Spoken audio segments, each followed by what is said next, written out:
안녕하세요. 6주차 두 번째 시간입니다. 이번 시간에는 양진 및 수당호대 의학의 체계를 세운 거장들, 그 중에서도 왕숙화, 황보밀, 그리고 도홍경에 관한 내용을 다루겠습니다. 왕숙화는 맥학 전문서인 맥경을 저술한 인물이고, 황보밀은 침구 가불경이라는 책을 저술하였습니다. 그리고 도홍경은 약물의 성질을 체계적으로 정리하여 본초경 집주라는 책을 저술한 인물입니다. 이런 의학의 거장들은 단순히 과거의 지식을 모아서 집대성하는 데 그치지 않았고요. 그들만의 독자적인 체계랑 기준을 정립해서 한의학의 이론을 세우고 학문적인 계통을 갖추는 데 있어서 결정적인 역할을 수행했습니다. 그래서 오늘날까지도 이들의 영향력이 이어지고 있다고 하여도 과언이 아닙니다. 먼저 맥진을 체계화한 왕숙화에 관한 내용을 보시겠습니다. 왕숙화는 서진시대보다 조금 앞선 서기 3세기 초쯤에 이제 위나라 태이령으로 추정되는 인물입니다. 태이령이라고 하면 국가의료를 총괄하는 고위의관직입니다. 그래서 요즘으로 치면 보건복지부 장관 같은 느낌이라고 볼 수 있고요. 그러니까 민간 의사가 아니고 국가 의료 체계 안에서 활동하였던 의사였다고 보시면 되겠습니다. 시대적으로는 장준경보다는 나중 인물이고요. 후한 말에서부터 삼국시대, 서진 초기 의학을 잇는 연결고리 같은 인물이라고 볼 수 있겠습니다. 왕숙화라는 분 자체에 대한 기록은 많이 남아있지 않지만 이제 맥경이라는 책을 평찬화한 것으로 유명하고요. 그리고 또 상한자병론이라는 책이 이제 전쟁터에 망실됐는데 그거를 후대에 전해질 수 있도록 정리하였다는 데도 이제 의학사적으로 큰 공헌을 한 인물이라고 볼 수 있겠습니다. 맥경이라는 책은 중국에서 현존하는 가장 오래된 맥학 전문서에 해당이 되는데 창작적인 저술이라기보다는 이전에 내경, 난경 같은 책의 단편적으로 흩어져 있던 그런 지식들, 그리고 편작과 화타의 맥법들을 하나로 집대성한 편찬서라고 볼 수 있습니다. 왕숙화는 복잡하고 추상적인 맥법을 임상에서 직접 활용할 수 있도록 정리했고요. 이를 통해서 한의학의 진단 기술이 객관적이고 표준화된 학문의 영역으로 진입하는 토대를 견고하게 구축하였습니다. 왕숙화는 맥경에 부맥, 침맥, 활맥, 산맥 등 총 24가지의 맥상을 명확하게 정의해서 기술했습니다. 이를 통해서 객관적인 맥진 기준을 확립했다고 볼 수 있습니다. 이런 맥상들은 예전에는 이제 여러 책에 흩어져서 기술되어 있었는데 왕숙화가 최초로 이들을 한데 모아서 각각의 맥상과 성질을 또렷하게 기술하였습니다. 이를 바탕으로 임상에서 의사들이 맥을 이해하기가 쉬워졌고 또 서로 소통할 수 있는 공동의 언어가 생겼다고도 볼 수 있겠습니다. 그리고 왕숙화는 단순히 맥상을 기술하는 데 머무르지 않고 위중한 맥상을 별도로 기록해서 예후를 판단하는 그런 지침도 마련했습니다.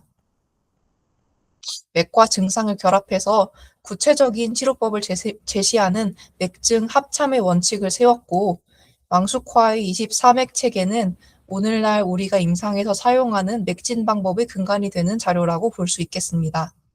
그렇지만 이제 맥경에는 한계도 일부 존재하는데 각각의 맥상이 어떤 병의 변화를 뜻하는지에 대해서는 통일된 견해가 잘 제시되어 있지는 않습니다. 그래서 이 부분 같은 경우에는 나중에 명나라나 청나라 시대에 이르러서야 좀 더 정리되었다고 볼 수 있겠습니다. 그리고 오늘날에도 이제 우리가 천관척 삼부맥을 장부랑 연관지어서 해석하기도 하는데 보통 우측의 총관척은 폐, 비신, 좌측은 심, 간, 신으로 이제 연결시켜 봅니다.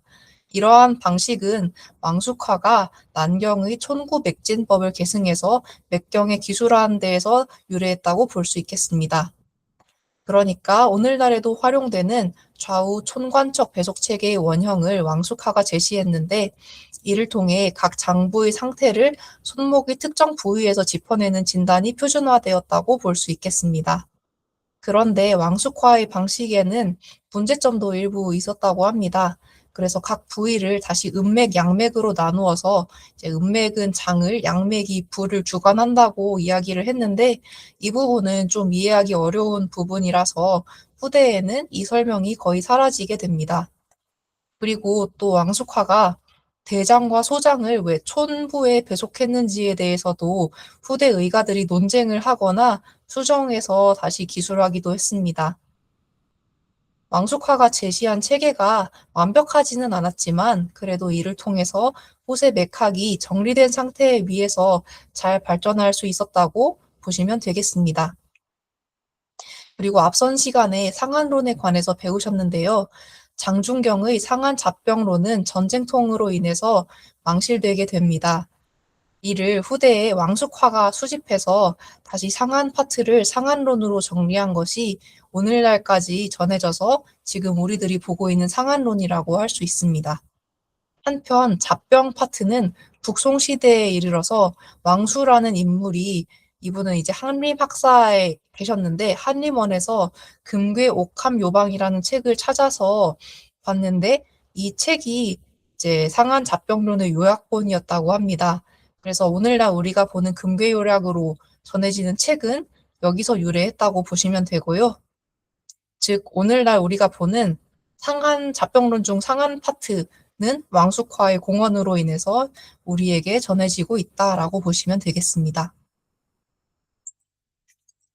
그 다음으로는 황보밀에 관한 내용을 보시겠습니다. 황보밀은 3세기에 활동했던 저명한 유학자이자 의학자입니다.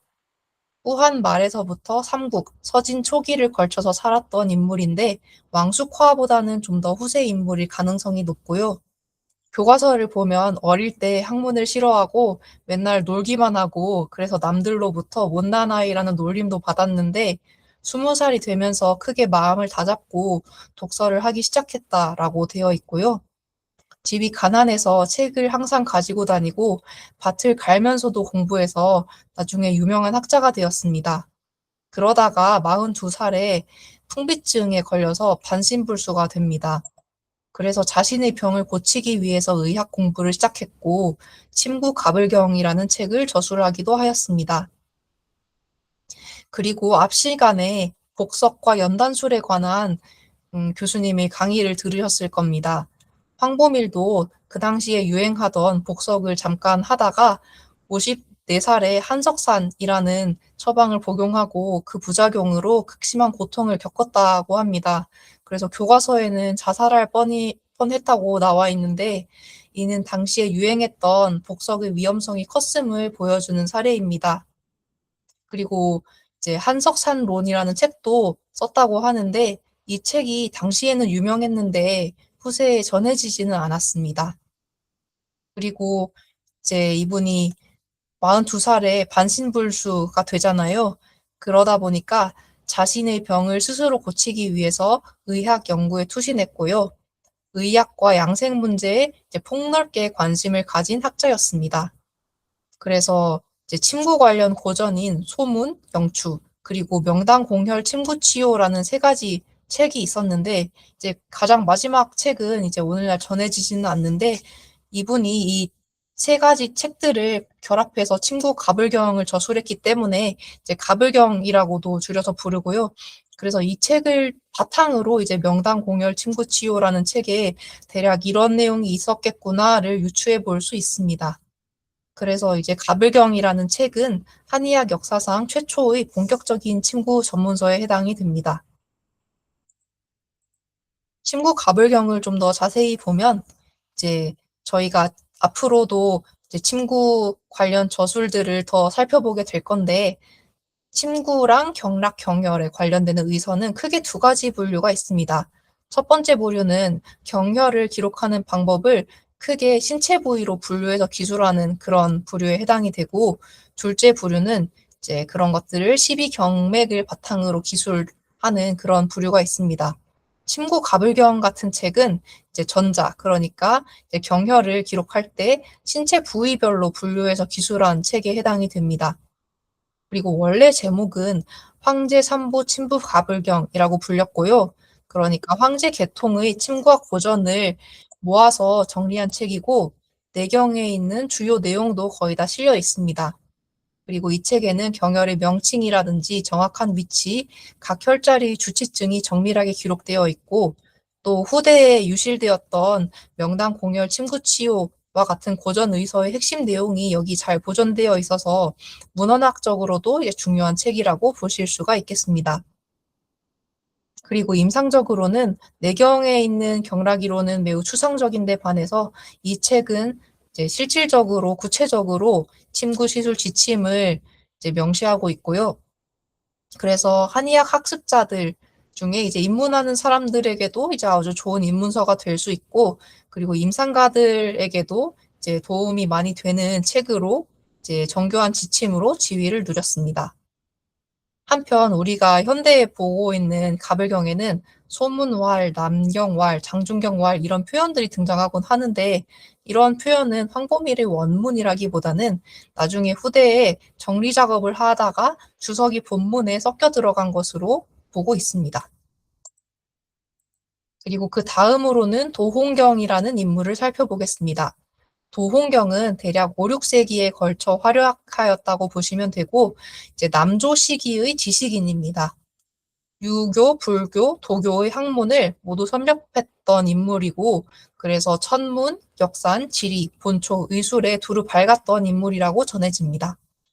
어릴 때부터 갈홍이라고 하는 인물의 신선전을 즐겨 읽었고요. 이분도 도교의 영향을 많이 받았던 분이었는데 도홍경이 이분의 책을 잘 즐겨 읽었기 때문에 영향을 많이 받아서 도홍경 같은 경우에도 학문적 배경이 신선술이라든지 도교 수련, 본초, 양생 이런 것들과 관련이 많습니다. 이분은 젊은 시절에는 관직 생활을 잠깐 하기도 했는데 41살에 관직을 그만두고 이제 모산으로 들어가서 은거하였습니다. 그래서 스스로를 화양은거라고 불렀고 후대 사람들은 도은거라고 부르기도 합니다. 그렇게 은거를 한 뒤로 이름난 산들을 돌아다니면서 이제 선약을 찾아다녔다고 하고요. 이제 도홍경이라는 분이 남긴 책으로는 명의별록과 본초경 집주가 있습니다. 그중 명의별록이라는 책은 위진시대 이후 오보라든지 이당지 이런 사람들이 기록한 약물 자료를 수집하고 정리해서 다시 저술한 책인데요. 나중에 거기에 365종을 더 해서 이제 신농본초경에 있는 약들까지 더해서 본초경 집주라는 책을 만들었습니다.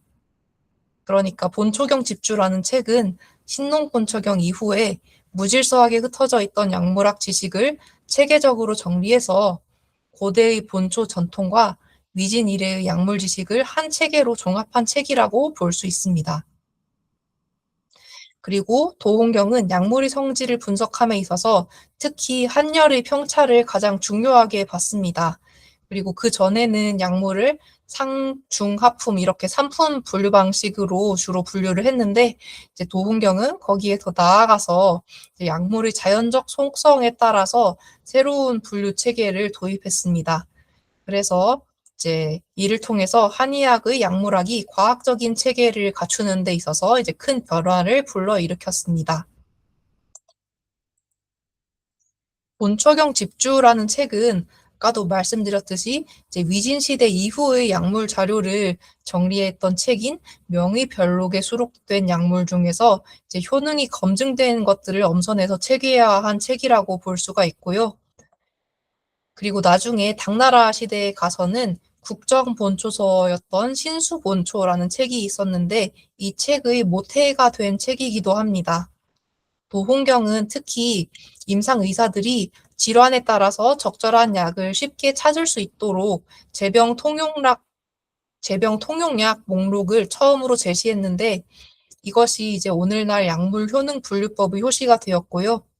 그리고 임상 현장에서 처방 구성을 하는 것이 이제 편해지도록 비약적으로 이제 향상시켰습니다.